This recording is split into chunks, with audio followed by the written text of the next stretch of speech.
This is the Ms.FitVegan podcast, episode 81. My friend Jessica just asked me a great question, and I want to answer it on the podcast. Okay, Jessica, what was the question? Okay, so Jeanette actually hasn't even answered this yet, so I'm going to ask it again. And that is, I was just at Jeanette's house, and I noticed that she has papayas, and she has a watermelon, and of course various other fruits. And I was just curious. I said, do you already know the order in which you're going to eat them? Like, do you already know what you're going to have for breakfast tomorrow and what you're going to eat? Do you pre-plan it? Or do you just decide what you want to eat when you're hungry? That is such a good question. And these are questions that I need people to ask me because I'm trying to reach people that aren't living this way. And I'm assuming everyone just lives the way I live for the last 11 years. And they know the answer to these kind of questions. So thank you for asking that question, Jess. Great question. Okay, because I've been doing this for over a decade, guys, I don't pre-plan my meals. I just buy an abundance of things I love. And then when I wake up tomorrow, I see what I want. But that being said, I will only eat watermelon first. If I'm going to have watermelon tomorrow, it's got to be for breakfast. Because you always want to have the juiciest fruit first. I have to be, I'm not super crazy about it. Like, if I really want watermelon later in the day, I'll do it. But I know for a fact my digestion is 10 out of 10, really amazing if I have the juiciest fruit first, which is always watermelon. Watermelon is the juiciest fruit, guys, that you can ever have. Even juicier than papaya. So that's that. But thinking of tomorrow morning, I already know that I'm definitely going to have my pineapple first, because there's a pineapple in the fridge that I really wanted to have today. I didn't have time to cut it up before the market. I can't wait to have it. Pineapple in the fridge. That's breakfast for sure. Lunch and dinner, I have dinner's this big salad every night for the last 11 years. So that's not going to change. Lunch might be a papaya. Good question. Any other questions? Try to think of one. This is so, I love it. Do you ever determine it by what's going to go bad? Like, if you have 3 or 4 different things that are ripe and ready to eat, and you want one, but you know that you need to eat another one because if you don't eat it now or today, then you're going to have to throw it away. Then do you sacrifice what you want to eat for not wasting the food? Oh, another great question. These are issues I personally face as well, so I'm wondering what you're at. Yeah. Dude, you're a great interviewer. You should start a podcast.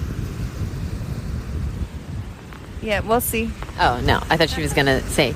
Okay. Great question. Okay. The answer is I never sacrifice for what I want for what is going bad, because I only buy things I love. I only have foods in my house that I am obsessed with. Besides, the salad stuff. I'm not obsessed with cucumbers. I've never woken up and been like, oh my God, I can't wait till after my workout I can have my cucumbers. But so whatever's ripe or going bad, first of all, nothing goes bad in my house because I will take care of it. I'll freeze it, or I'll use it for a smoothie or something like that, unless I have an abundance of fruit, with fruit is life. And it never, those guavas, they didn't go bad. They just never ripened.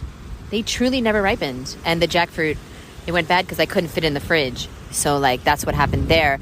But anyway, you guys don't need to know about that details. But anyway, the point is that buy things you love. Only buy fruit that you absolutely love. And so if it's ripening and going bad, then you're going to look forward to eating it. You're going to love it, and you're not going to sacrifice it all. If I have a craving for something, this has happened before. I've had a craving for an ice cream, but I've had an abundance of mangoes, and they're going bad, or they're truly ripe. You put it in the fridge, it can last up to three more days or more. So that is a great question. And no, I never sacrifice. I eat what I want, when I want, why and how I want, if that makes sense. Oh, we have another question. Okay, going off of your 2 last answers, hypothetical scenario, knowing now that everybody knows the fruit that is at Jeanette's house, and that she has already stated that she's going to have the pineapple for breakfast tomorrow instead of the watermelon, and knowing that she only eats watermelon for breakfast. Of course, there are exceptions there, but normally, okay, hypothetical scenario. The watermelon is on its last day tomorrow. If you do not eat the watermelon, you know if you open it, it's going to be bad after that. So, wait. How do you know? No, this is a real question. How do you know if a watermelon's on its last day? Because I don't know that. Right. I'm going to sneeze it. The fruit gods made her sneeze because they can't wait for this answer too. That's why this is hypothetical. Okay. The whole entire question is hypothetical. Okay. Yeah. Just checking. Except for the fruit that's already in place. So what would Jeanette do? WWJD, would you have the pineapple like you want, or would you have the watermelon because you know it's your last day to have it, or would you have the pineapple for breakfast and then have the watermelon later in the day and sacrifice your 10-10 digestion so that you don't have to sacrifice the watermelon? Okay. Whew, that was a lot. I'm just going to be honest, guys. I know it looks like, and it seems like from the outside, that I think about food 24/7. I actually don't. It's actually, like, I'm obsessed with sharing and helping people, inspiring people to eat healthier, inspiring people to go vegan and all that stuff, right? But I don't think, like, I seriously don't think about what I'm going to eat for the next meal at all until I'm ready to eat that meal. Yeah. Everyone wants to hear your... And let me just tell you right now, there's no such thing as a last day, because unless it's like a really sensitive fruit, like a mamey or a soursop, because you can always put it in the fridge. Like, there is no last day. If you put it in the fridge, it stops the ripening process. That's such a good question.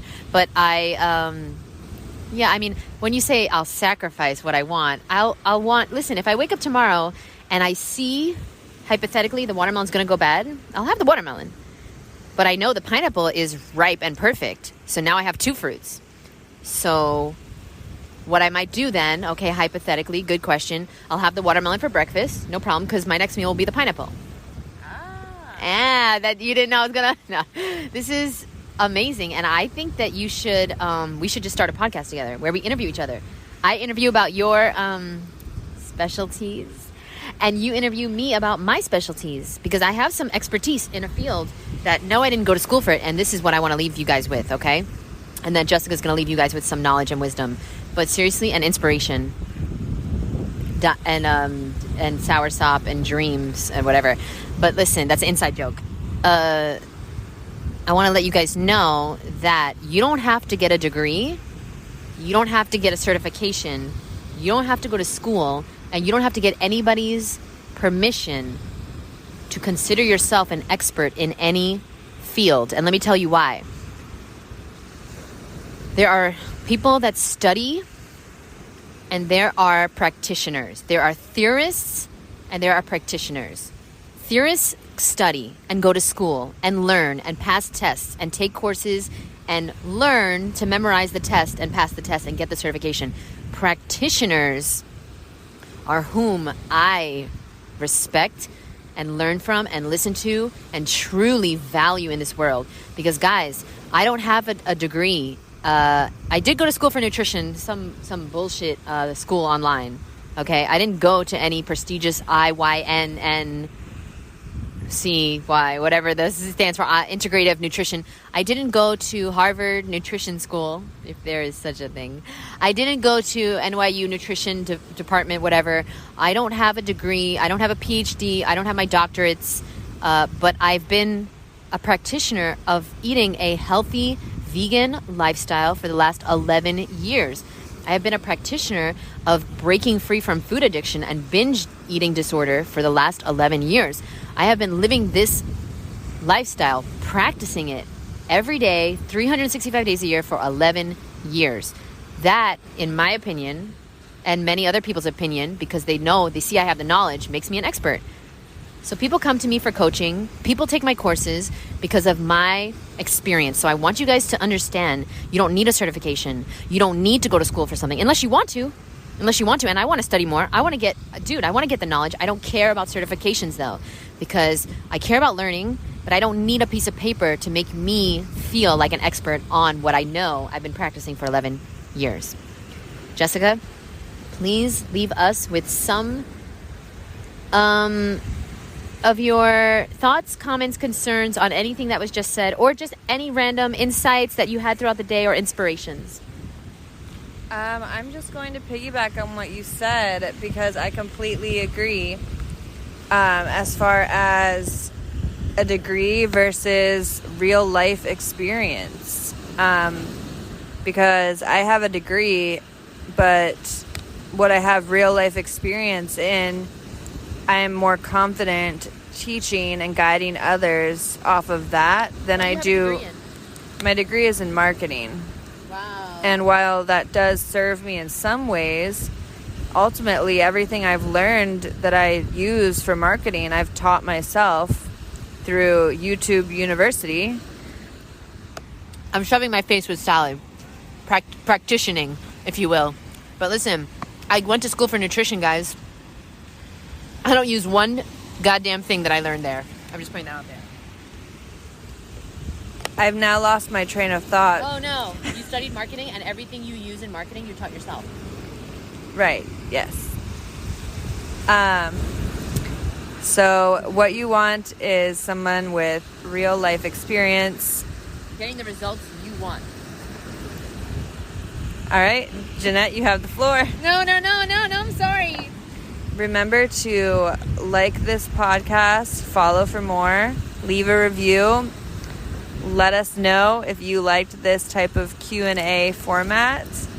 Let Jeanette know if you like her podcast in general or what you want to hear more of. Look at that marketing degree coming into use.